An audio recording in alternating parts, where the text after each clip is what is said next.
Good evening, नमस्कार। स्वागत है आप सभी लोगों का आपके all time favourite Kautilya classes the school of core academics पर।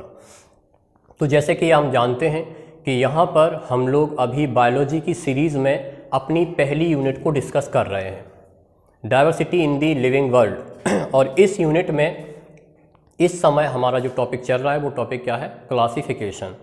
क्लासिफिकेशन की एक जनरल इंट्रोडक्शन आप लोगों ने पिछले लेक्चर में ली थी, उसका एक रिकैप लेते हैं और उसके बाद हम इस लेक्चर को कंटिन्यू करते हैं। तो पिछले लेक्चर में हम लोगों ने क्या डिस्कस किया था?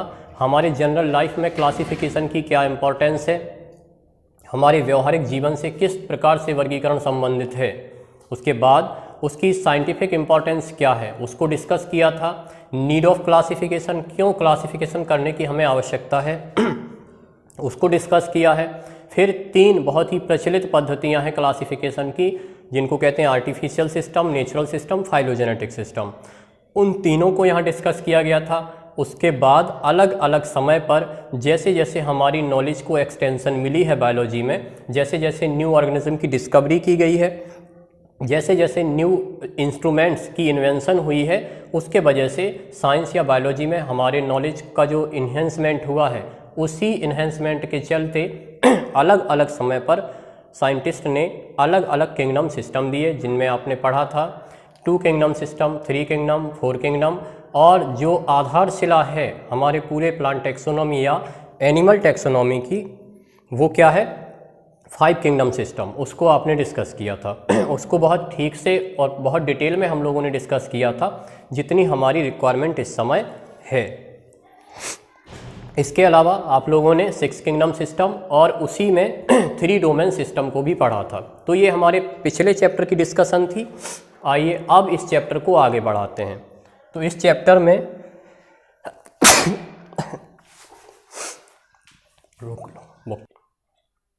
तो आज के लेक्चर को पढ़ने से पहले 2 टर्म हैं जिनको हमें बहुत अच्छे से आज डिस्कस करना है। एक तो है सिस्टेमेटिक्स और दूसरा होता है टेक्सोनॉमी। टेक्सोनॉमी टर्म जो है वो आप इससे पहले भी सुन चुके हैं। फिलहाल सबसे पहले आप लोग ये लिखेंगे कि टर्म सिस्टेमेटिक्स किसने दिया है और टर्म टेक्सोनॉमी किसने दिया है। यहाँ पे नाम लिखते हैं, जिसको पता है वो तो अपनी तरफ से लिखेगा, जिन्हें पता नहीं भी है वो भी लिखें। टर्म सिस्टेमेटिक्स दिया था कैरोलस लीनियस ने, और टर्म टेक्सोनॉमी दिया था AP डी कैंडोले ने। सब लोग लिख देंगे इसको। आगे देखते हैं। पहले बात टेक्सोनॉमी की करते हैं। जिस तरह से आप लोगों ने पीछे पढ़े थे branches of biology, branches of biology में टेक्सोनॉमी को भी पढ़ा था। तो उधर हमने क्या पढ़ा था? टेक्सोनॉमी में हम 3 चीज़ों को डिस्कस करते हैं। कह सकते हैं कि ये 3 टेक्सोनॉमी के एलिमेंट्स हैं। एक तो आइडेंटिफिकेशन, दूसरा होता है क्लासिफिकेशन और तीसरा होता है नॉमेनक्लेचर। तो आइडेंटिफिकेशन में हम क्या करते हैं? किसी ऑर्गेनिज्म को आइडेंटिफाई करते हैं कि वो क्लासिफिकेशन में उसकी एग्जिस्टेंस कहाँ पर है, वो प्लांट है या एनिमल है। प्लांट है तो स्पर्मेटोफाइटा है, थैलोफाइटा है, ब्रायोफाइटा है या टेरिडोफाइटा है। उसके बाद उसके अंदर और किस ग्रुप में उसको रखा जाएगा, ये पूरा जो प्रोसेस होता है, इसको कुछ कीज़ के बेसिस पर हम आइडेंटिफाई करने की कोशिश करते हैं कि जो न्यू ऑर्गेनिज्म देखा गया है असल में वो है क्या, उसकी रिकॉग्निशन क्या है, उसकी पहचान क्या है। तो वो पूरा प्रोसेस कहलाता है आइडेंटिफिकेशन। इस आइडेंटिफिकेशन के बाद जो अलग अलग कैटेगरीज और अलग अलग टैक्सा होते हैं उसमें हम उनको प्लेस कर देते हैं। ये अभी आगे डिस्कस करेंगे हम लोग टैक्सोनॉमिक हायरार्की के टॉपिक में। और फाइनली उसके बाद जो साइंटिफिक प्रोसीजर होता है, उस प्रोसीजर को फॉलो करते हुए उसको एक साइंटिफिक नेम दिया जाता है, जिस प्रोसेस को हम नॉमेनक्लेचर कहते हैं। तो ये तीनों एलिमेंट मिलकर बोला जाता है टेक्सोनॉमी। टर्म किसने दिया है? AP डी कैंडोले ने। अब सिस्टेमेटिक्स क्या है? क्योंकि बहुत से जगह पर या बहुत से बुक्स में इन दोनों को सिनोनिमस यूज़ कर लिया जाता है, लेकिन ऐसा नहीं है।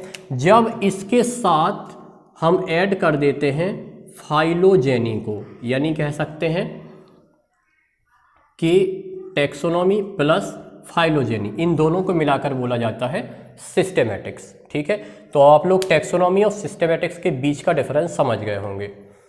आगे अब हम बात करते हैं एक एक से दोनों के बारे में।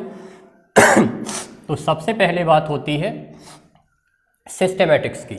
सिस्टेमैटिक्स के दो टाइप होते हैं, एक तो हमारा क्लासिकल सिस्टेमैटिक्स है। क्लासिकल सिस्टेमैटिक्स को हम ये कह सकते हैं कि इसको हम पीछे डिस्कस कर चुके हैं, क्योंकि क्लासिकल सिस्टेमैटिक्स में हमें क्या पढ़ना होता है, जो ऑर्गेनिज्म को क्लासिफाइड करने की हमारे ट्रेडिशनल जो प्रोसीजर रहे हैं उनके थ्रू जिस तरीके से क्लासिफाइड किया जाता था वो क्लासिकल सिस्टेमैटिक्स के अंदर आता है। और इसको हमने दो जगह से पढ़ा है, एक तो पढ़ा था नेचुरल सिस्टम और दूसरा पढ़ा था आर्टिफिशियल सिस्टम। तो ये दोनों के दोनों सिस्टम हमारे क्या कहलाते हैं, क्लासिकल सिस्टेमैटिक्स। और इसका जो दूसरा ब्रांच है उस दूसरे ब्रांच को कहा जाता है न्यू सिस्टेमैटिक्स, या इसको कह सकते हैं न्यू सिस्टेमैटिक्स, और क्या कह सकते हैं इसको, क्लाडिस्टिक्स। ये ब्रांच किन्होंने बनाई थी, उनका नाम था सर जूलियन हक्सले। तो इसमें क्या करते हैं, ऑर्गेनिज्म को क्लासिफाइड करने या उनका नॉमेनक्लेचर करने या उनका आइडेंटिफिकेशन करने का जो प्रोसीजर होता है, उस प्रोसीजर में कुछ रिसेंट ब्रांचेस जो है ना, उन ब्रांचेस को ऐड किया जाता है। तो कौन कौन सी ब्रांचेस यहाँ पर ऐड की जाती हैं, एक तो होता है साइटो टैक्सोनॉमी, दूसरा कीमो टैक्सोनॉमी, तीसरा Cairo taxonomy, numerical taxonomy, experimental taxonomy, morpho taxonomy, और भी कुछ ऐसे ही डायमेंशंस हैं जिनके थ्रू हम क्लासिफाइड करते हैं। जान सकते हैं कि ये सब के सब जो है ना, ये टैक्सोनॉमी की ही सब ब्रांचेस हैं। टैक्सोनॉमी में हम क्लासिफिकेशन, आइडेंटिफिकेशन और नॉमेनक्लेचर करते हैं। तो आप देख सकते हैं ये सब की सब इंटीग्रेटेड ब्रांचेस हैं। जैसे इसमें पहली ब्रांच है साइटोटैक्सोनॉमी। साइटो का मीन्स सेल। जब हम सेल के कैरेक्टर्स को लेकर क्लासिफिकेशन करते हैं तो वो कहलाता है साइटोटैक्सोनॉमी। तो केवल ये मॉर्फोलॉजी या एनाटॉमी या फिजियोलॉजी तक सीमित ना रहे, इसमें और भी बहुत सारे ब्रांचेस को ऐड किया जाता है, उसको कहते हैं हम न्यू सिस्टेमैटिक्स या क्लाडिस्टिक्स। तो एक तो साइटोटैक्सोनॉमी, जिसमें सेल के कैरेक्टर्स को बेसिस बनाकर क्लासिफाइड करते हैं कि सेल का साइज कैसा है, शेप कैसा है, उसमें जो ऑर्गेनेलीज है पर ऑर्गेनेली का नंबर कितना है, क्रोमोसोम का पैटर्न कैसा है, कैरियोटाइप कैसा है, वो सब कैरेक्टर्स को मेंशन जब किया जाता है तो वो कहलाता है साइटोटैक्सोनॉमी। कीमोटैक्सोनॉमी में हम किसका ध्यान रखेंगे, केमिकल्स का, कि किसी प्लांट के बॉडी में कौन कौन से केमिकल्स हैं, सिमिलर टाइप्स ऑफ केमिकल्स जिन प्लांट्स में पाए जाएंगे उनको हम कहीं ना कहीं एक ही रैंक या एक ही कैटेगरी में प्लेस कर देते हैं। बहुत से प्लांट्स हम देखते हैं कि उनकी अगर टहनी को आप तोड़ेंगे तो वहाँ से मिल्क लाइक सब्सटेंस रिलीज होता है जिसको लेटेक्स कहा जाता है, तो उसके बेसिस पर भी हम एक ग्रुप में रख देते हैं। इसके अलावा भी प्लांट से बहुत सारे एक्सोक्राइन सिक्रेशन रिलीज होते हैं, किसी से गम रिलीज होता है, लेटेक्स रिलीज हो रहा है, टेनिन रिलीज हो सकता है, ग्लूकोसाइड रिलीज होते हैं, एल्किलॉइड्स रिलीज होते हैं, रेजिन्स रिलीज होते हैं। तो इन्हीं के बेसिस पर हम जब प्लांट्स को क्लासिफाइड करते हैं डिफरेंट टाइप के केमिकल्स के बेसिस पर, तो उसको हम कहते हैं कीमोटैक्सोनॉमी।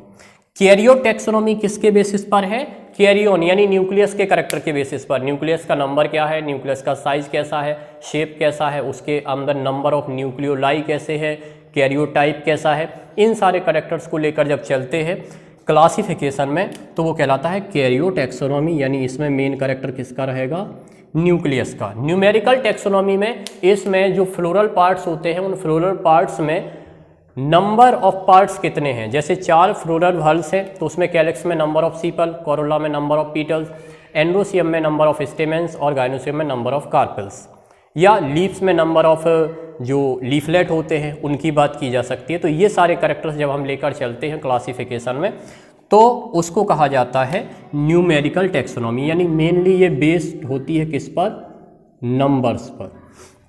उसके बाद एक्सपेरिमेंटल टेक्सोनॉमी है। एक्सपेरिमेंटल टेक्सोनॉमी जो एम्ब्रियोलॉजिकल डेवलपमेंट होता है डिफरेंट प्लांट्स का, उनकी एम्ब्रियोलॉजी की हम कंपैरेटिव स्टडी करते हैं। तो कह सकते हैं कि इसमें जो डेवलपमेंटल बायोलॉजी है, डेवलपमेंटल बायोलॉजी, उसके बेसिस पर हम क्लासिफाइड करते हैं। लास्ट हमारा आता है इसमें मॉर्फोटेक्सोनॉमी, जिसमें हम ऑर्गेनिज्म को क्लासिफाइड करते हैं on the basis of morphology. Different type की मॉर्फोलॉजी प्लांट्स की होती है, कुछ अंडरग्राउंड होते हैं, कुछ एरियल होते हैं। एरियल में इरेक्ट हो सकते हैं, वीक हो सकते हैं। इरेक्ट में भी अलग अलग शेप, साइज, कैनोपी अलग अलग तरह की हो सकती है प्लांट्स की। Herb, shrub, tree, sub shrub और medium size tree, climbers, lianas different forms में पाए जा सकते हैं। तो जब इसका कंपैरिजन करते हुए यानी हम मॉर्फोलॉजिकल कैरेक्टर्स को ही कंपेयर करते हैं तो वो कहलाता है हमारा मॉर्फोटेक्सोनॉमी। तो ये कुछ सब ब्रांचेस हैं। जब इनका रेफरेंस लेते हुए हम ऑर्गेनिज्म को क्लासिफाइड करते हैं तो उस ब्रांच को कहा जाता है न्यू सिस्टेमेटिक्स या क्लाडिस्टिक्स। तो ये तो बात हो जाती है हमारे सिस्टेमेटिक्स की। अब इसमें जो दूसरा पार्ट हमें डिस्कस करना है वो पार्ट क्या है, सब लोग लिखेंगे मैसेज बॉक्स में। सिस्टेमेटिक्स के अलावा अब दूसरा पार्ट हम लोग कौन सा डिस्कस करने जा रहे हैं। ये जो डायलॉग का प्रोसेस है ना, वो दोनों तरफ से होना चाहिए। यहाँ से हम बोल रहे हैं, आप लोग बोल नहीं सकते हैं, एटलीस्ट लिख तो सकते ही है ना, उसको भी देखा जा रहा है। ये इंटरेक्शन दोनों तरफ से चलेगा तो उसका बेनिफिट डायरेक्टली और इनडायरेक्टली आपको मिलने वाला है। तो हमें दूसरा पार्ट क्या डिस्कस करना है इसमें, टेक्सोनॉमी। आप लोग एलिमेंट ऑलरेडी जानते हैं, टेक्सोनॉमी के 3 एलिमेंट होते हैं। अब यहाँ पर हम डिस्कस करने वाले हैं टेक्सोनॉमी को 2 तरीके से। एक तो होता है हमारा माइक्रो टेक्सोनॉमी और दूसरा होता है मेगा टेक्सोनॉमी। माइक्रो टेक्सोनॉमी को और क्या कहा जाता है, अल्फा टेक्सोनॉमी। और मेगा टेक्सोनॉमी को क्या कहा जाता है, बीटा टेक्सोनॉमी। इसके अलावा एक गामा टेक्सोनॉमी भी होती है, उसको बाद में डिस्कस कर लेंगे। माइक्रो टेक्सोनॉमी में हमें क्या करना होता है, ये मेनली जैसे आप देख रहे हैं कि माइक्रो लेवल की बात हो रही है, तो यहाँ पर ऑर्गेनिज्म की जो स्पीसीज होती है, जो उसकी प्रजाति होती है, उस प्रजाति की अवधारणा को हमें यहाँ डिस्कस करना होता है। और अगर हम बात करते हैं मेगा टेक्सोनॉमी की, तो मेगा टेक्सोनॉमी में जो टेक्सोनॉमिक कैटेगरीज हैं उनकी बात होती है। इसको थोड़ा और ठीक तरीके से समझ लीजिए। किसी स्पीसीज को नॉमेनक्लेचर और आइडेंटिफिकेशन 2 काम किए जाएंगे माइक्रो टेक्सोनॉमी में। एक तो क्या किया जाएगा, आइडेंटिफिकेशन, और दूसरा क्या किया जाएगा, उसका नोमेनक्लेचर। इसको कहा जाता है माइक्रो टेक्सोनॉमी और अल्फा टेक्सोनॉमी। और मेगा टेक्सोनॉमी में क्या किया जाएगा, उसका क्लासिफिकेशन। अब बहुत ही अच्छे कॉन्सेप्ट हम लोग जानने वाले हैं टेक्सोनॉमी की प्रोसेस में या क्लासिफिकेशन में, इसलिए आप लोगों को एकदम एकाग्रता के साथ इन सब चीज़ों को सुनना और समझना है। देख लीजिए फिर से, टेक्सोनॉमी को हम 2 पॉइंट ऑफ व्यू से स्टडी करने वाले हैं, micro taxonomy and mega taxonomy. Micro taxonomy also known as alpha taxonomy and mega taxonomy also known as beta taxonomy. Alpha taxonomy में हम स्पीसीज की बात करते हैं, क्योंकि जो इंडिविजुअलिटी है ना, जो इंडिविजुअल एग्जिस्टेंस है, वो किसी और टेक्सा का नहीं होता है, वो होता है केवल किसका, स्पीसीज का। मेगा टेक्सोनॉमी में हम टेक्सोनॉमिक कैटेगरीज को डिस्कस करेंगे, यानी किसी ऑर्गेनिज्म के क्लासिफिकेशन का जो प्रोसीजर है वो कहलाता है मेगा टेक्सोनॉमी और बीटा टेक्सोनॉमी, और उसको आइडेंटिफाई और नॉमेनक्लेचर करने का जो प्रोसेस है वो कहलाता है माइक्रो टेक्सोनॉमी और अल्फा टेक्सोनॉमी। तो आइए सबसे पहले हम बात करने जा रहे हैं पहले माइक्रो टेक्सोनॉमी के बारे में। तो माइक्रो टेक्सोनॉमी की जो प्रोसेस है, इसमें सबसे पहले हम बात करते हैं इस प्रोसेस की, जिसको कहा जाता है नॉमेनक्लेचर। नॉमेनक्लेचर का मतलब क्या है, नामकरण। तो नामकरण करने के यहाँ 3 प्रकार हैं और हमें जो बहुत अच्छे से डिस्कस करना है वो दूसरा टाइप डिस्कस करना है, लेकिन आपको बताते हैं सब। एक तो होता है मोनोमियल, दूसरा होता है बाइनोमियल और तीसरा होता है ट्राइनोमियल। जो रिपीटर्स हैं उन लोगों ने ज़रूर सुना होगा, या जो 12th में है उनने भी सुना होगा बाइनोमियल नोमेनक्लेचर के बारे में। इसके अलावा मोनोमियल नोमेनक्लेचर भी होता है और ट्राइनोमियल नोमेनक्लेचर भी होता है। मोनोमियल नोमेनक्लेचर क्या है, ये आप जानिए कि किसी भी ऑर्गेनिज्म का जो वर्नाकुलर नेम होता है, वर्नाकुलर नेम क्या कह सकते हैं इसको, किसी भी ऑर्गेनिज्म का जो कॉमन नेम होता है वो कहलाता है मोनोमियल नोमेनक्लेचर। सामान्यतः किसी भी जीव का हम नाम लेते हैं, हम अपनी लोकल लैंग्वेज में नाम लेते हैं। बिल्ली कहते हैं, चिड़िया कहते हैं, कुत्ता कहते हैं, कबूतर कहते हैं, मकड़ी कहते हैं, कछुआ कह रहे हैं, छिपकली कह रहे हैं, लोमड़ी कह रहे हैं, शेर कह रहे हैं, लंगूर कह रहे हैं। तो ये जितने भी नाम हैं ना, ज़्यादा से ज़्यादा नाम एक ही शब्द से बने हुए हैं। जब केवल एक ही शब्द से मिलकर कोई नाम बना होता है तो ऐसे नोमेनक्लेचर को कहते हैं मोनोमियल। ये वर्नाकुलर नेम होते हैं, कॉमन नेम होते हैं, इनका कोई साइंटिफिक बेसिस नहीं होता है। अब इनके साथ प्रॉब्लम क्या है, किसी एक ऑर्गेनिज्म का जो साइंटिफिक नेम है, जो वर्नाकुलर नेम है, वो एक लोकेलिटी में तो एक हो जाता है, एक पर्टिकुलर रीजन में एक है, दूसरी जगह कुछ और हो सकता है। मान लीजिए अपने ही देश में किसी एक प्लांट को कहीं किसी दूसरे नाम से जाना जाता है, कहीं किसी दूसरे नाम से। कश्मीरी लैंग्वेज में उसे कुछ और बोलते हैं, पंजाबी में कुछ और बोलते हैं, यहाँ पर आप बुंदेलखंडी में उसको कुछ और बोलते होंगे, मराठी में कोई और नाम होगा। तो इन सब से क्या होता है, भ्रम उत्पन्न हो जाते हैं कि एक्चुअली हम किस प्लांट की बात कर रहे हैं। यही बात किसी एनिमल के केस में भी हो सकती है कि हम एक्चुअली किस एनिमल की बात कर रहे हैं। दूसरा इसमें एक प्रॉब्लम ये भी है कि एक नाम कई बार कई ऑर्गेनिज्म को दे दिया जाता है। जैसे जो फ्रॉग होते हैं, फ्रॉग की कई स्पीसीज पाई जाती हैं, कई वैरायटी हैं फ्रॉग में, लेकिन हम देखते हैं तो हर किसी को हम फ्रॉग ही कह देते हैं। जैसे हम चिड़िया कह देते हैं, तो चिड़िया से पता नहीं चलता है कि हम किस पक्षी के बारे में बात कर रहे हैं। ये बातें भ्रम उत्पन्न कर देती हैं। इसके अलावा छिपकली की भी कई वैरायटी होती हैं, लेकिन हम केवल छिपकली शब्द प्रयोग करते तो पता नहीं चलता कि किसके लिए प्रयोग कर रहे हैं। इसी तरीके से जो बायोडायवर्सिटी है वो इतनी लार्ज स्केल पे है कि हम अपने अराउंड जितने ऑर्गेनिज्म को देख रहे हैं, ये उस बायोडायवर्सिटी का मानिए कि 2 से 3% ही है। बाकी बहुत सारे ऐसे ऑर्गेनिज्म हैं जिनके हमारी वर्नाकुलर लैंग्वेज में कोई नेम है ही नहीं। तब फिर उनको कैसे नेम दिया जाएगा, ये तो प्रॉब्लम रहेगी ना हमारी, उनको कैसे आइडेंटिफाई किया जाएगा।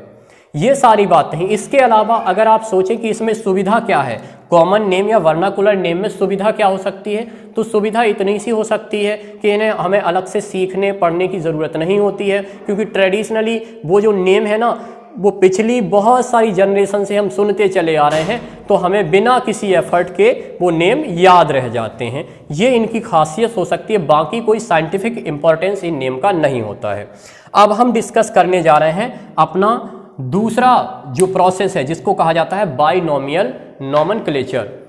तो ये जो बाइनोमियल नोमेनक्लेचर की प्रोसेस होती है, आप बहुत अच्छे से जान लीजिए इसको। ट्राइनोमियल को हम लोग थोड़ा सा बाद में डिस्कस करेंगे। बाइनोमियल नोमेनक्लेचर को किसने प्रपोज किया था, कैरोलस लीनियस ने। और ये क्लासिफिकेशन सिस्टम उन्होंने अपनी बुक में दिया था, जिसका नाम क्या था, सिस्टेमा नेचुरी। इस बुक में इस क्लासिफिकेशन सिस्टम को दिया गया है। और इस क्लासिफिकेशन सिस्टम में जैसे आप देख रहे हैं बाइनोमियल, तो बाइनोमियल का मीन्स क्या होता है, किसी भी ऑर्गेनिज्म का जो नेम होता है वो 2 एपिथेट या 2 वर्ड से मिलकर बना होता है। एक वर्ड उसके जीनस को इंडिकेट करता है, दूसरा वर्ड उसकी स्पीसीज को इंडिकेट करता है। जैसे एग्जाम्पल के लिए मान लीजिए कि एक प्लांट है मैंगो, उसका साइंटिफिक नेम क्या है, मैंजीफेरा इंडिका। मान लीजिए एक एनिमल है जैसे रैबिट है, तो उसका साइंटिफिक नेम क्या है, ऑरिक्टोलेगस क्यूनिकुलस। तो आप देख रहे हैं ना कि इन साइंटिफिक नेम में 2 एपिथेट हम देख रहे हैं, पहला उसका जीनस है और दूसरा उसका स्पीसीज। इसको कहा जाता है बाइनोमियल नोमेनक्लेचर। अब इसके पहले हम ये देख लेते हैं कि इनके लिए कौन से कोड्स अप्लाई किए जाते हैं, क्योंकि कुछ कोड्स होते हैं, उन कोड्स के थ्रू ही हम नेमिंग की प्रोसेस करते हैं। तो इसमें जो मेन कोड है सबसे पहला वो है ICBN, दूसरा कोड होता है ICZN, तीसरा कोड होता है ICBACN, चौथा कोड होता है ICVN। तो ICBN क्या है? ये है, आप लोग साथ के साथ लिखेंगे, international code of botanical nomenclature. दूसरा क्या है हमारा? International code of zoological nomenclature. तीसरा कोड क्या है हमारा? International code of bacterial nomenclature. और चौथा है हमारा international code of viral nomenclature. अब देख पा रहे हैं कि यहाँ पे ICBN में international code of botanical nomenclature, जाहिर सी बात है कि ये सिस्टम या ये जो कोड है ये किसके लिए है? प्लांट्स पर अप्लाई होता है। जूलॉजिकल नोमेनक्लेचर एनिमल्स पे अप्लाई होता है। बैक्टीरियल नोमेनक्लेचर बैक्टीरिया पर अप्लाई होता है। वायरल नोमेनक्लेचर वायरस पर अप्लाई होता है। इन चारों कोड को आप लोग बहुत जल्दी से नोट कर लीजिए। तो अब आप लोगों ने इन सभी कोड्स के नाम नोट कर लिए होंगे।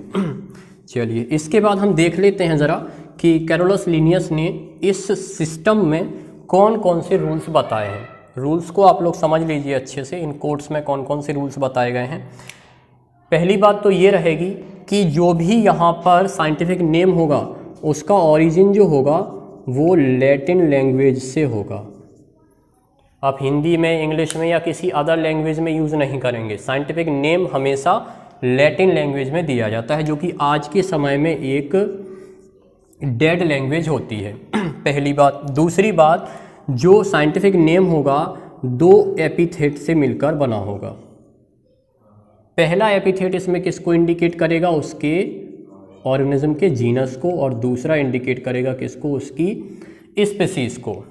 साइंटिफिक नेम जब हम प्रिंटिंग में लिखते हैं तो उन्हें कैसा लिखा जाता है? उन्हें हमेशा इटैलिक्स यानी कि आप तिरछे अक्षरों में लिखते हैं। लेकिन जब आप हाथ से लिखते हैं तो साइंटिफिक नेम लिखने के बाद उसके नीचे क्या करेंगे? आप अंडरलाइन कर देंगे। ठीक है, ये बात हो जाती है। उसके बाद जो जीनस का नेम है ना, उसका फर्स्ट लेटर हमेशा कैपिटल होता है और स्पीसीज के नेम का फर्स्ट लेटर हमेशा स्मॉल होता है।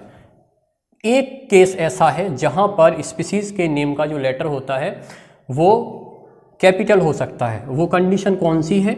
जब वहाँ पर कोई नाउन हो, यानी कि स्पीसीज का नाम किसी पर्सन यानी साइंटिस्ट के नाम पर दिया जा रहा हो या किसी प्लेस के नाम पर दिया जा रहा हो, तब उसको हम कैपिटल लेटर में यूज़ करते हैं। दूसरी बात क्या है? नेम दोनों के अलग अलग लिखे जाएंगे। इसके अलावा साइंटिफिक नेम लिखते समय, जैसे कि अगर हम एक नाम लिखें यहाँ पर, मान लीजिए कि बरगद का नाम यहाँ लिखते हैं हम फाइकस बेंगालेंसिस, ये बरगद का नेम हो गया। इसी से सारा कुछ इंडिकेट हो जाएगा। 2 एपिथेट से मिलकर बना है, पहला जीनस है, दूसरा स्पीसीज है। जीनस का फर्स्ट लेटर कैपिटल है, स्पीसीज का फर्स्ट लेटर स्मॉल है। कैपिटल कब हो सकता था? जब किसी पर्सन या प्लेस के संदर्भ में हम बात कर रहे होते। ठीक है ना। उसके बाद अब कहीं आप देखेंगे ना कि जैसे इस नाम के पीछे L लिखा हुआ है या LIN लिखा हुआ है, ऐसा कुछ नाम लिखा हुआ है, और उसमें क्या दिया है? एक नाम इस तरह से दिया होगा, दूसरा नाम ऐसे ही लिखा होगा और उसके बाद कुछ ना लिखा हो। यानी इस तरह के क्वेश्चन पूछ ले जाते हैं कॉम्पिटिटिव एग्जाम में। तो करेक्ट नेम कौन सा है? तो करेक्ट नेम आप इसे मानेंगे। यहाँ जो LIN या केवल L लिखा हुआ है, इसका मीन्स क्या है कि ये साइंटिफिक नेम उसे उस साइंटिस्ट ने दिया है, इसलिए हम उसके नाम को पीछे यहाँ पर लिख रहे होते हैं। ठीक है। दूसरी बात ये कि जब साइंटिफिक नेम हम लिखते हैं और एक ही जीनस अगर बार बार रिपीट हो रहा है तो हमें बार बार जीनस को पूरा नहीं लिखना है। मान लीजिए फाइकस बेंगालेंसिस बरगद हो गया है, हम लिख रहे हैं पीपल का नाम, वो भी जीनस फाइकस है, तो क्या लिख देंगे फाइकस रेलिजियोसा, फाइकस रेलिजियोसा। इसके अलावा और भी अगर लिखते हैं तो आप लिख सकते हैं अंजीर का नाम फाइकस कैरिका, ठीक है ना। इसी तरह से गूलर का लिख सकते हैं फाइकस गिलोमेराटा।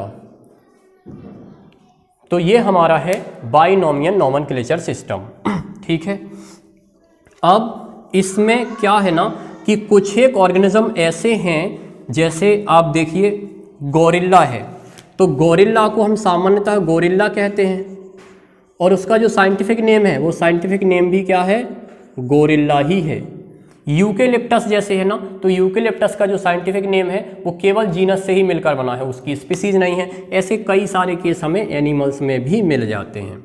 इसके अलावा ICZN में एक रूल्स और होता है, जैसे जो रैट होता है, रैट का साइंटिफिक नेम क्या होता है, आप लोग ही साथ में लिखते चलिए, रैट का साइंटिफिक नेम क्या है, रेटस, रेटस। तो यहाँ पर आप क्या देख रहे हैं, जीनस और स्पीसीज दोनों के दोनों कैसे हैं, सेम हैं। जब जीनस और स्पीसीज दोनों के दोनों सेम होते हैं तो ऐसी कंडीशन को बोला जाता है टॉटोनिम, इस कंडीशन को बोलते हैं टॉटोनिम। और ये किस पर अप्लाई है, ये ICZN पर अप्लाई है, ये ICBN पर यानी प्लांट्स के ऊपर अप्लाई नहीं होता है। तो ये हमारा बाइनोमियल नोमेनक्लेचर सिस्टम है। आगे बात करते हैं, जो ट्राइनोमियल नोमेनक्लेचर की बात यहाँ की गई है, तो ट्राइनोमियल नोमेनक्लेचर क्या होता है, यानी इसमें 3 वर्ड होंगे, 3 एपिथेट होंगे जिनसे मिलकर किसी ऑर्गेनिज्म का साइंटिफिक नेम बना होगा। जब कॉम्प्लेक्सिटी का लेवल बहुत ज़्यादा हाई हो जाता है और बहुत माइनर से डिफरेंसेस स्पीसीज के बीच में हो जाते हैं तो फिर हम उनकी अलग अलग सब स्पीसीज या उनकी वैरायटी बना देते हैं। जैसे एक जीनस है पैंथेरा और इसकी स्पीसीज क्या है, पैंथेरा विरिडिस, सॉरी पैंथेरा टाइग्रिस। तो पैंथेरा टाइग्रिस से क्या पता चल रहा है कि ये किसका है, टाइगर का, स्पीसीज टाइगर का है। इसी तरह से है एक पैंथेरा लियो, लियो से क्या पता चल रहा है कि ये लाइन का है, जीनस तो सेम है। इसी तरह से पैंथेरा पारडस है, तो पारडस ये क्या होता है, ये तेंदुआ होता है। जीनस सेम है, स्पीसीज अलग अलग है, तो ये तो बाइनोमियल नोमेनक्लेचर को फॉलो कर रहा है। अब हम बात करने जा रहे हैं ट्राइनोमियल नोमेनक्लेचर की। जैसे गोभी के नाम आप लोग सुने होंगे, गोभी का जीनस होता है ब्रेसिका और स्पीसीज होती है ओलिरेसिया, लेकिन गोभी की हम बहुत सारी वैरायटी देखते हैं, तो फिर उनके नाम में हम एक तीसरा एपिथेट भी जोड़ते हैं जो उसकी वैरायटी या सब स्पीसीज कहलाता है। जैसे अगर हम फूल गोभी की बात करते हैं तो ब्रेसिका ओलिरेसिया, और यहाँ हम उसकी वैरायटी लिखते हैं ब्रेसिका ओलिरेसिया गोंगी लॉइडिस। अगर हम पत्ता गोभी की बात करते हैं ब्रेसिका ओलिरेसिया वैरायटी कैपिटेटा। इसके अलावा ब्रेसिका ओलिरेसिया वैरायटी बोट्राइटिस। तो इस तरह से आप देख सकते हैं कि जो गोभी की अलग अलग स्पीसीज़ हैं, अलग अलग वैरायटीज़ हैं, उनमें 3-3 नाम हैं। तो ये सब जगह पर नहीं होता है, बहुत ही रेयर केस में इसको अप्लाई करना होता है। तो ये होता है हमारा ट्राइनोमियल नोमेनक्लेचर। तो ये तो आपने देख लिया है नोमेनक्लेचर, इसमें मेन आपको याद रखना है कौन सा, बाइनोमियल नोमेनक्लेचर। अब हम एक बहुत ही महत्वपूर्ण एग्जिस्टेंस पे बात करने जा रहे हैं और वो क्या है, स्पीसीज़। सबसे पहले तो स्पीसीज़ के बारे में कुछ कॉन्सेप्ट हैं, फॉर्म्स ऑफ स्पीसीज़ कॉन्सेप्ट।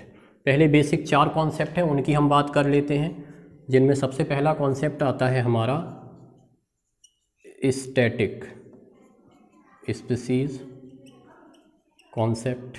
दूसरा आता है नॉमिनलिस्टिक स्पीसीज़ कॉन्सेप्ट। तीसरा आता है डायनामिक स्पीसीज कॉन्सेप्ट, और चौथा आता है बायोलॉजिकल स्पीसीज कॉन्सेप्ट। तो इसमें देखिए सबसे पहले जो स्टैटिक स्पीसीज कॉन्सेप्ट है इसको किसने दिया था? इसको दिया था प्लेटो और उनके जो स्टूडेंट थे एरिस्टोटल ने।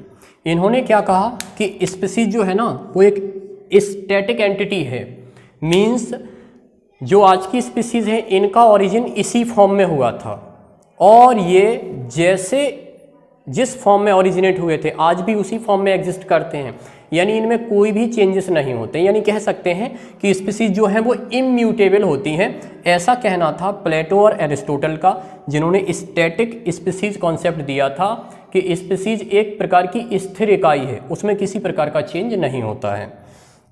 दूसरा आता है नॉमिनलिस्टिक स्पीसीज कॉन्सेप्ट। तो नॉमिनलिस्टिक स्पीसीज कॉन्सेप्ट को मानने वाले साइंटिस्ट ये कहते हैं कि स्पीसीज का कोई फिजिकल एग्जिस्टेंस नहीं है, ये मैन मेड एक आर्टिफिशियल अप्रोच है, ये मनुष्य ने अपनी सुविधा के लिए एक शब्द गढ़ दिया है, एक विचारधारा दे दी है, लेकिन स्पीसीज जैसा कुछ होता नहीं है, इसकी कोई फिजिकल एग्जिस्टेंस नहीं है, ऐसा मानते हैं नॉमिनलिस्टिक स्पीसीज कॉन्सेप्ट का समर्थन करने वाले। तीसरा आता है हमारा डायनामिक स्पीसीज कॉन्सेप्ट। इस कॉन्सेप्ट को किसने दिया था? इसे दिया था लेमार्क ने। और लेमार्क क्या कहते हैं कि स्पीसीज एक डायनामिक यूनिट है। डायनामिक मतलब गत्यात्मक प्रकार की, स्पीसीज में धीरे धीरे चेंजेस होते रहते हैं, यानी कि जो थ्योरी ऊपर दी गई थी स्टैटिक थ्योरी की, स्पीसीज एक स्थिर इकाई है, लेकिन यहाँ पर लेमार्क ने बताया कि स्थिर इकाई नहीं है, बल्कि समय के साथ साथ स्पीसीज में बहुत सारे चेंजेस होते रहते हैं, उसको कहा जाता है डायनामिक स्पीसीज कॉन्सेप्ट। और आज के समय में सबसे ज़्यादा जो एक्सेप्ट किया जाता है वो है बायोलॉजिकल स्पीसीज कॉन्सेप्ट, और इसको किसने दिया था? अर्नस्ट मेयर ने इसको दिया था। आगे इसको डिटेल में डिस्कस करने वाले हैं। तो चार तो ये आपके हैं फॉर्म्स ऑफ स्पीसीज कॉन्सेप्ट। अब इन्हीं के बेसिस पर स्पीसीज के बहुत सारे कॉन्सेप्ट दिए गए हैं, आगे हम उनको डिस्कस करने वाले हैं। तो आप लोग देखते चलेंगे, ये तो फॉर्म्स ऑफ स्पीसीज कॉन्सेप्ट हो जाते हैं। अब इसके बाद केवल हम स्पीसीज कॉन्सेप्ट की बात कर रहे हैं, उसके बाद हम पहुंचते हैं कि वास्तव में स्पीसीज है क्या, उसकी एग्जिस्टेंस क्या है। तो बहुत सारी हाइपोथेसिस इस बात को लेकर दी गई हैं, उनको वन बाय वन डिस्कस करते हैं। Allopatric, second sympatric, agamospecies concept समझ लीजिए आगे है। गेमो या इसी को कहते हैं हम biological species concept. Synchronic species concept, allochronic species concept, endemic species concept, ecological species concept, genetic species concept. अब हो सकता है कि यहाँ अपना देख पाएँ, थोड़ा ऊपर लिख लेते हैं यहाँ से। तो हम पहुँचे हैं endemic, ecological, genetic species concept. इसके अलावा मोनोटिपिक स्पीसीज कॉन्सेप्ट और polytypic species concept, palaeospecies concept. Discuss कर लेते हैं इन सारे कॉन्सेप्ट को कि इनमें क्या बताया गया है। एलोपेट्रिक स्पीसीज का मीन्स क्या होता है? जब कोई दो स्पीसीज हैं और वो दो अलग अलग जियोग्राफिकल एरिया में पाई जाती हैं तो उनको कहा जाता है एलोपेट्रिक। सब लोग मैसेज बॉक्स में जल्दी से लिखेंगे, क्या लिखेंगे? Allopatric. Species which are found in different geographical area are known as allopatric. ठीक है, समझ गए होंगे। दूसरा है हमारा, लिखिए जल्दी से, दूसरा क्या है? सिम्पेट्रिक। ये एलोपेट्रिक का ऑपोजिट है। सिम्पेट्रिक का मीन्स क्या है? Species which found in common geographical area, जो एक ही प्रकार के जियोग्राफिकल एरिया में या एक ही लोकेलिटी में पाई जाती हैं, यानी ऐसी सारी स्पीसीज कहलाती हैं सिम्पैट्रिक। एगैमो स्पीसीज का मीन्स क्या है? एगैमो स्पीसीज हम उन स्पीसीज को कहते हैं जिनमें सेक्सुअल रिप्रोडक्शन नहीं होता है। प्रोकैरियोट्स फॉर्म है, कुछ फंगस के फॉर्म है जिनमें या तो ये सेक्सुअल रिप्रोडक्शन होता है या वेजिटेटिव, तो वो स्पीसीज कहलाती हैं एगैमो स्पीसीज। गैमो स्पीसीज जिनमें सेक्सुअल रिप्रोडक्शन होता है उनको बायोलॉजिकल स्पीसीज कहा जाता है, इसी को आगे डिस्कस करने वाले हैं। सिनक्रोनिक स्पीसीज, एक ही समय में जो स्पीसीज पाई जाती हैं, एक ही टाइम पीरियड के दौरान पाई जा रही हैं, जैसे आज के समय में जितनी स्पीसीज हैं वो सब एक दूसरे की क्या होती हैं? सिनक्रोनिक होती हैं। एलोक्रोनिक स्पीसीज जो अलग अलग टाइम पीरियड में पाई गई हैं वो स्पीसीज कहलाती हैं एलोक्रोनिक। एंडेमिक स्पीसीज, कोई स्पीसीज एक पर्टिकुलर जियोग्राफिकल एरिया में पाई जाती है, उसके बियॉन्ड किसी भी जियोग्राफिकल एरिया में कहीं अदर उनकी एग्जिस्टेंस नहीं है, ऐसी स्पीसीज कहलाती हैं एंडेमिक स्पीसीज। इकोलॉजिकल स्पीसीज, किसी एक इकोसिस्टम में जितनी प्रकार की स्पीसीज पाई जाती हैं वो सब कहलाती हैं इकोलॉजिकल स्पीसीज। जेनेटिक स्पीसीज, जिन स्पीसीज का जेनेटिक पूल ऑलमोस्ट कॉमन होता है वो कहलाती है जेनेटिक स्पीसीज। मोनोटिपिक स्पीसीज, जिन स्पीसीज की कोई वैरायटी नहीं होती है वो स्पीसीज कहलाती हैं मोनोटिपिक स्पीसीज। पॉलीटिपिक स्पीसीज, जैसा कि अभी पीछे हम लोगों ने डिस्कस किया है, गोभी की 3 वैरायटी पाई जाती हैं, तो वो किस प्रकार की स्पीसीज है? Polytypic species. और पेलियो स्पीसीज कौन सी होती है? वो स्पीसीज की जिनका अब एग्जिस्टेंस नहीं है बल्कि वो फॉसिल के फॉर्म में कन्वर्ट हो चुकी हैं, वो कहलाती हैं पेलियो स्पीसीज। एक बार अच्छे से सारे कॉन्सेप्ट को देख लीजिए। एलोपैट्रिक, सिम्पैट्रिक, एगैमो, गैमो, synchronic, allochronic, endemic, ecological, genetic, monotypic, polytypic और पेलियो स्पीसीज। तो ये कुछ स्पीसीज के कॉन्सेप्ट हैं। पीछे फॉर्म्स ऑफ स्पीसीज कॉन्सेप्ट को हमने पढ़ा था, आगे देखते हैं जरा। टर्म स्पीसीज की अगर हम बात करते हैं तो टर्म स्पीसीज दिया था किसने? जॉन रे। जॉन रे एक साइंटिस्ट थे, इन्होंने दिया था। और अब हम डिस्कस करने जा रहे हैं बायोलॉजिकल स्पीसीज कॉन्सेप्ट, और ये कॉन्सेप्ट पीछे बता चुके हैं किसने दिया था, नाम नहीं बताएंगे, नाम आप लोग लिखेंगे। बायोलॉजिकल स्पीसीज कॉन्सेप्ट किसने दिया था? अब हम बात करते हैं कि बायोलॉजिकल स्पीसीज कॉन्सेप्ट का मीन्स क्या है।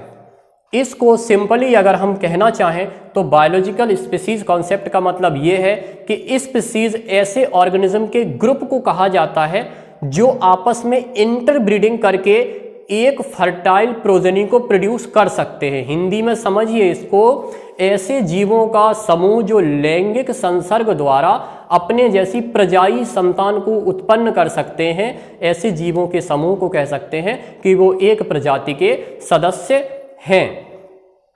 अब इसके अलावा और बायोलॉजिकल स्पीसीज कॉन्सेप्ट में हमें क्या डिस्कस करना होता है? पहली बात तो कि वो सेक्सुअली रिप्रोड्यूस कर सके।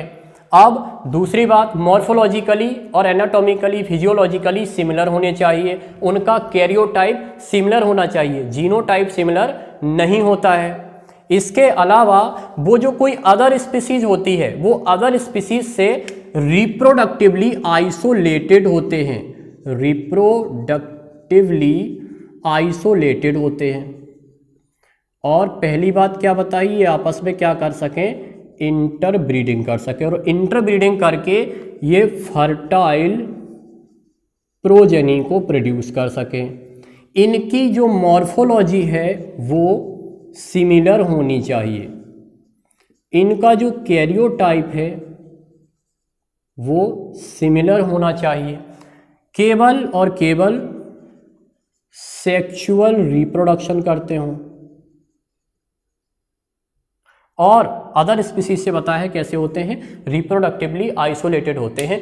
ऐसे ऑर्गेनिज्म को कहा जाता है कि वो एक स्पीसीज के मेंबर होते हैं। ऐसा बताया है किसने?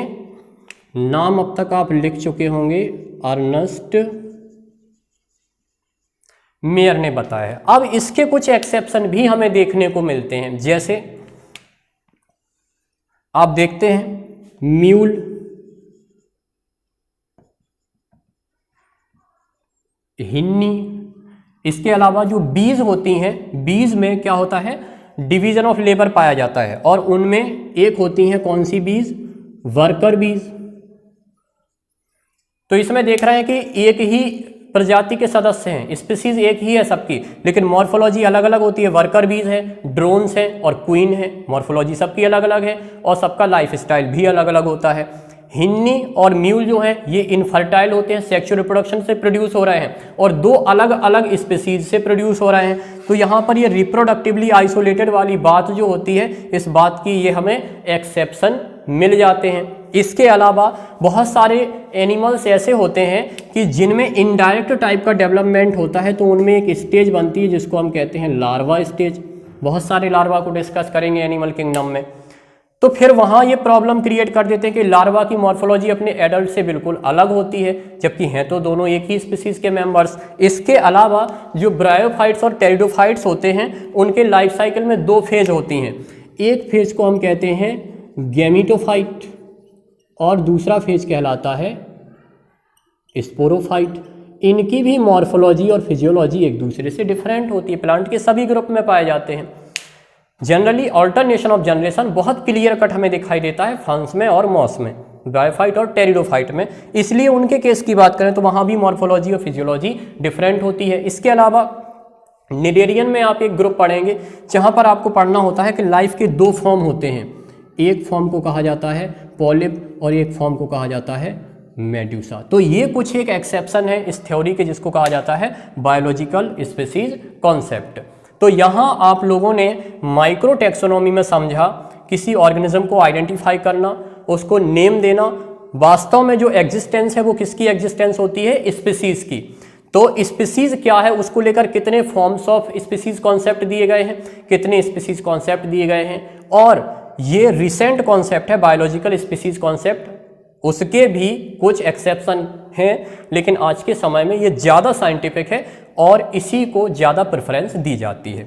तो ये तो जो हमने पार्ट समझा है टेक्सोनॉमी का, वो पार्ट कौन सा था, ये था हमारा माइक्रो टेक्सोनॉमी। आइए अब आगे बढ़ते हैं और हम दूसरे पार्ट को डिस्कस करते हैं जो कि है मेगा टेक्सोनॉमी।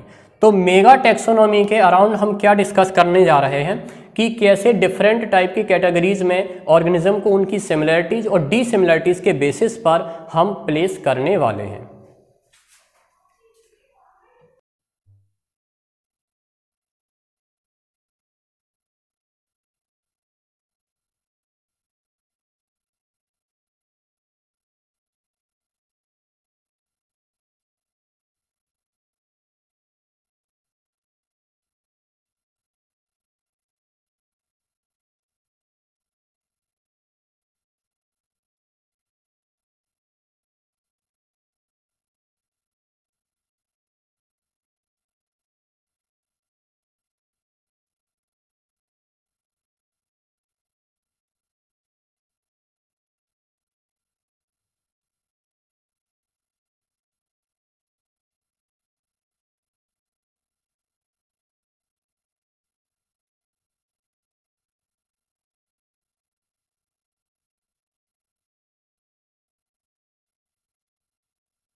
जॉन रे, जीनस भी इन्होंने ही दिया था और जॉन रे ने ही टर्म स्पीसीज भी दिया था, ये पहले से ही पता था। फाइलम टर्म जो है ये दिया था जॉर्ज क्यूवियर ने। तो ये तो बात हो जाती है कि किस साइंटिस्ट ने ये टर्म दिए थे। ये जो नेम है कॉम्पिटिटिव एग्जाम्स में ये पूछे जाते हैं, इसलिए इनको यहाँ पहले मेंशन किया गया है। आप लोग एक बार में नोट कर लेंगे इनको, उसके बाद आगे वन बाय वन हम डिस्कस करते हैं सबको। चलिए हम ऊपर से शुरुआत करते हैं। सबसे पहले बात होती है किंगडम की। अगर आप किंगडम के लेवल पर बात कर रहे हैं, मान लीजिए प्लांट्स में हम बात कर रहे हैं, तो एक तो हो गया हमारा पूरा प्लांट किंगडम। अब प्लांट किंगडम को आप आगे लेकर चलिए तो प्लांट्स में आप लोगों को डिविजन्स दिखाई देंगे। मेन डिविजन्स कौन से होते हैं? फेनेरोगेम्स एंड क्रिप्टोगेम्स। उसके बाद आप डिविजन्स को जब डिवाइड करेंगे आगे तो वो और छोटे टेक्सा में आएंगे जिनको सब डिवीजन कहा जाएगा। यानी किंगडम के अंदर बहुत सारे डिवीजन्स आते हैं, डिवीजन्स के अंदर कई सारे सब डिवीजन्स आते हैं। सब डिवीजन के अंदर आपकी क्लासेस आएंगी। जैसे अगर आप एल्गी को पढ़ने जा रहे हैं तो उसमें क्लोरोफाइसी, फियोफाइसी, रोडोफाइसी, जेंथोफाइसी, बेसिलेरियोफाइसी, बहुत सारी क्लासेस आ जाएंगी।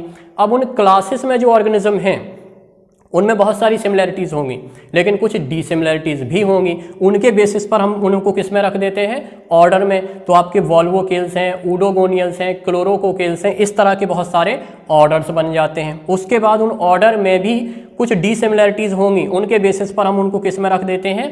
फैमिली के अंदर रख देते हैं।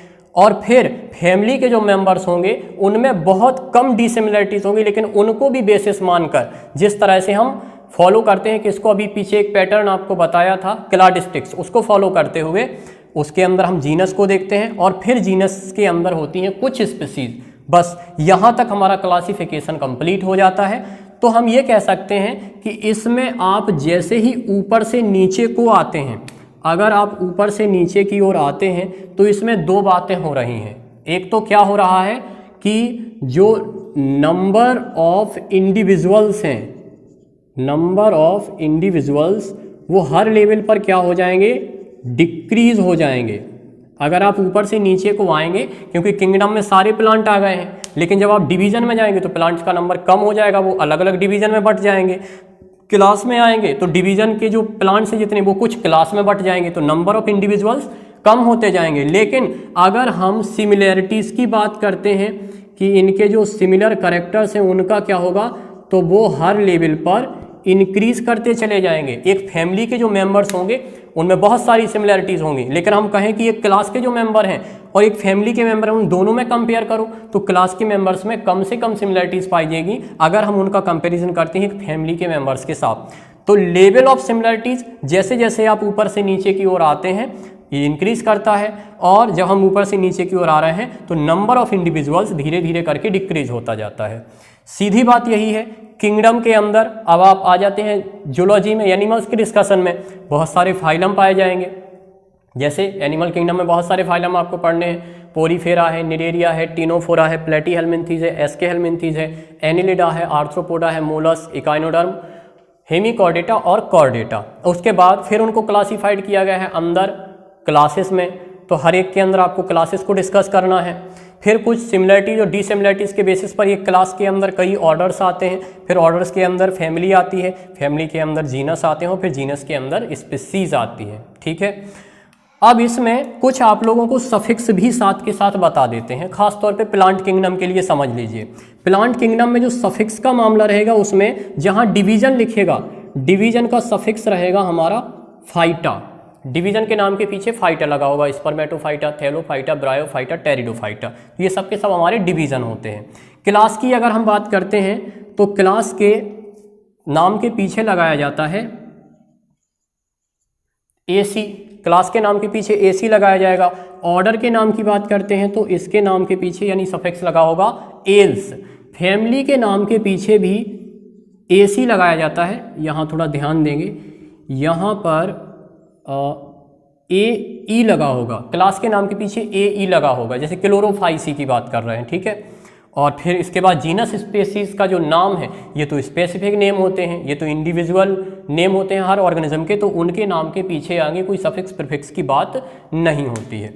तो ये तो होते आते हैं हमारे सबके सब टेक्सोनॉमिक कैटेगरीज या टेक्सोनॉमिक रैंक, जिनको फॉलो करते हुए किसी ऑर्गेनिज्म को क्लासिफिकेशन में कोई प्लेस हम प्रोवाइड कराते हैं। तो ये बात हो गई है हमारे आज की सिस्टेमेटिक्स। और जो हमारा दूसरा पार्ट था वो क्या था, टेक्सोनॉमी। टेक्सोनॉमी के दोनों पार्ट, माइक्रो और मेगा टेक्सोनॉमी, जिसमें हम लोगों ने आइडेंटिफिकेशन, क्लासिफिकेशन, नॉमेनक्लेचर सारे रूल्स पढ़ लिए हैं। इस सीरीज़ का एक वीडियो आपके लिए और रहेगा, जिस वीडियो में हम लोगों को डिस्कस करना होगा टेक्सोनॉमिक एड्स के बारे में। वो कौन कौन से एजेंट्स हैं, वो कौन कौन से साधन हैं जो टेक्सोनॉमी की स्टडी करने को हमारी हेल्प करते हैं, उनको पढ़ना होगा। इसके अलावा एनसीईआरटी में कुछ ऑर्गेनिज्म के नेम और उनका क्लासिफिकेशन प्रेस्क्राइब किया गया है, उस क्लासिफिकेशन को भी यहाँ डिस्कस करना ज़रूरी है, क्योंकि बहुत सारे कॉम्पिटिटिव एग्जाम में डायरेक्ट एनसीईआरटी की लाइन से क्वेश्चंस आते हैं, इसलिए उनको यहाँ डिस्कस कर लेंगे। और साथ के साथ जो टेक्सोनॉमिक एड्स हैं उनको डिस्कस कर लिया जाएगा। और ये भी देख लेंगे कि अगर क्लासिफिकेशन में कहीं से कोई कॉन्सेप्ट ऐसा है कि जो छूट गया है, तो फाइनल पार्ट में वो सारे कॉन्सेप्ट को इंक्लूड करके हम लोग इसको कंक्लूड कर देंगे। तो आप लोग इस वीडियो को कम से कम 2 बार देख लीजिए बहुत अच्छे तरीके से। और इसके बाद अगर आपको लगता है कि इसमें कहीं किसी कंटेंट में कमी रह गई है, तो आप लोग अपना जो बहुत वैल्यूएबल फीडबैक है वो इसी वीडियो के मैसेज बॉक्स में ज़रूर दीजिए। अगली वीडियो में आपसे जल्दी मुलाकात होगी, तब तक के लिए धन्यवाद, नमस्कार।